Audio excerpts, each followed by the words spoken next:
Μόνο ατάκια. Καφνί στο κεφάλι. Μηχανάκια όταν ανεβαίνει με καπνί παύλες με τις μηχανές. Αυτοί ανάβουν τσιγάρα, αυτοί ανάβουν ιστορίες. Λόγω διχρονίου. Το παππού τράβα, το παππού που έχεις. Όλα. Γεια σου παλικάρι.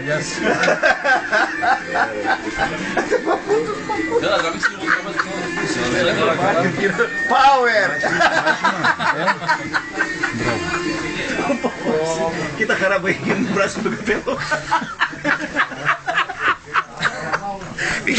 Θα βλέπεις τον εαυτό σου και θα ντρέπεσαι μαλάκα.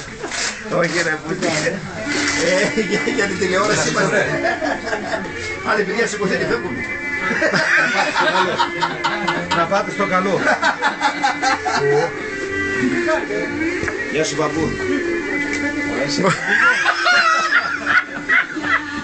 Δεν χρειάζεται άλλο σκούνα, τώρα θα πάρεις.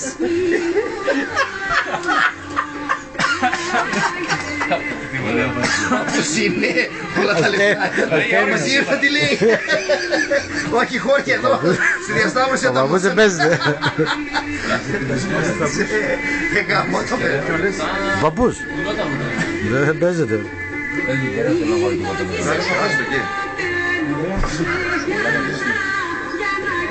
Γιατί τσαφλικιάζεις τι.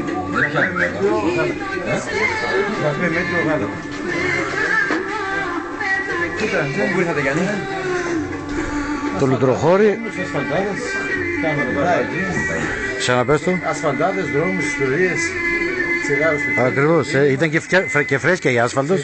Κρατούσε, είχε κράτημα καλό. Μεγάλο, Τώρα σας βλέπω κόφτο.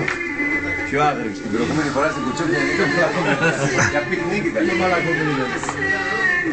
Φτάνει ρε, φτάνει μαλάκα, φτάνει. Άι, θα μας βάλει στην εφημερίδα μετά. Φτάνει, άντε. Δεν πήρε μηχανάκι ακόμα πότε.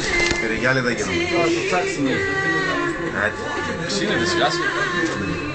Θα δείχνεις μετά όλο